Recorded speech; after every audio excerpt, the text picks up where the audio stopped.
Friends, நம்ம vegetable rice ரொட்டி செய்யலாம். அதுக்கு இந்த மாதிரி சொரக்காவை பாதி எடுத்து தோல் சீவி உள்ளே இருக்கிறத எடுத்துட்டு துருவிக்கலாம். ஃப்ரெண்ட்ஸ், இன்றைக்கி நம்ம அரிசி மாவு ரொட்டி செய்யலாம். அதுக்கு பார்த்தீங்கன்னா சொரக்காவை பாதி எடுத்து தோல் சீவி வச்சுருக்கேன். அப்புறம் கேரட்டு, அப்புறம் வெங்காயம் இதெல்லாத்தையும் போட்டுக்கலாம். சீரகம் 1 ஸ்பூனு, மிளகுத்தூள் 1 ஸ்பூனு, பச்சை மிளகாய் போட்டுக்கலாம், கொஞ்சம் பெருங்காயம் போட்டுக்கலாம், தேவையான அளவு உப்பு போட்டுக்கலாம். இப்போ எல்லாத்தையும் மிக்ஸ் பண்ணிக்கலாம். எல்லாத்தையும் மிக்ஸ் பண்ணியாச்சு. இப்போ 1 கப் அளவு அரிசி மாவு எடுக்கிறேன். இப்போ இதையும் மிக்ஸ் பண்ணிக்கலாம்.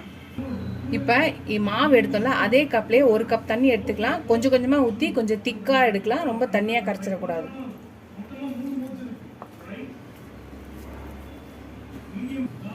ஃப்ரெண்ட்ஸ், இந்த பதத்துக்கு இருக்கணும். ரொம்ப தண்ணியாக இல்லாமல் ரொம்ப திக்காமல் இந்த பதத்துக்கு இருந்தால் போதும். இப்போ கொத்தமல்லி கட் பண்ணி வச்சுருக்கேன், இதையும் போட்டுக்கலாம். இப்போ இதையும் சேர்த்து கலந்துக்கலாம். ஃப்ரெண்ட்ஸ், கொத்தமல்லியே போட்டாச்சு. இப்போ இது மாதிரி ஒரு பேன் எடுத்துக்கலாம். அதில் எண்ணெய் 2 ஸ்பூன் ஊற்றிக்கலாம். இப்போ 1 ஸ்பூன் கடுகு போட்டுக்கலாம். கொஞ்சம் 1/2 ஸ்பூன் வெள்ளை எள்ளு போட்டுக்கலாம். இதையும் போட்டுட்டு இப்போ இந்த மாவு எடுத்து நம்ம ஊற்றிக்கலாம்.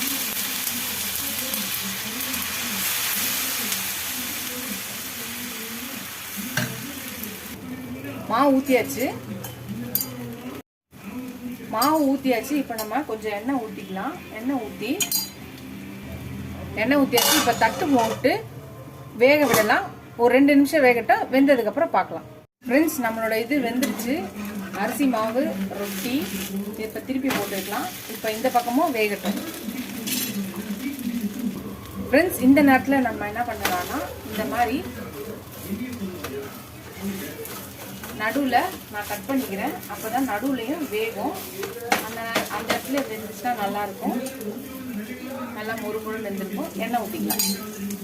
ஃப்ரெண்ட்ஸ், அவ்வளோதான், நம்மளோட அரிசி மாவு ரொட்டி ரெடி ஆயிடுச்சு. நம்ம எடுத்துடலாம். எடுத்து பிளேட்டில் பரிமாறிடலாம். அவ்வளோதான் ஃப்ரெண்ட்ஸ், நீங்களும் ட்ரை பண்ணி பாருங்கள். நம்மளோட வெஜிடபிள் அரிசி மாவு ரொட்டி ட்ரை பண்ணி பார்த்து எப்படி இருக்குன்னு சொல்லுங்கள். ஃப்ரெண்ட்ஸ், நம்மளோட வெஜிடபிள் அரிசி மாவு ரொட்டி ரெடி ஆகிடுச்சு. தொட்டுக்க ஒரு காரசாரமான ஒரு இன்ஸ்டன்ட் கார சட்னி இருக்குது. இதோட இந்த வீடியோ முடியுது. இந்த ரெசிபி உங்களுக்கு பிடிச்சிச்சுன்னா லைக் பண்ணுங்கள், ஷேர் பண்ணுங்கள். ஃபஸ்ட் டைம் என் சேனலை பார்த்தீங்கன்னா சப்ஸ்கிரைப் பண்ணிட்டு பாருங்கள். நீங்கள் சப்ஸ்கிரைப் பண்ணி லைக் பண்ணி கமெண்ட் பண்ணிட்டீங்கன்னா எனக்கு என்கரேஜிங்காக இருக்கும், சப்போர்ட்டிங்காக இருக்கும். நான் புது ரெசிபிஸ் கூட ஹெல்ப்ஃபுல்லாக இருக்கும். இதோட இந்த வீடியோ முடியுது. அடுத்த வீடியோவில் பார்க்கலாம். டாட்டா, பை பை ஃப்ரெண்ட்ஸ்.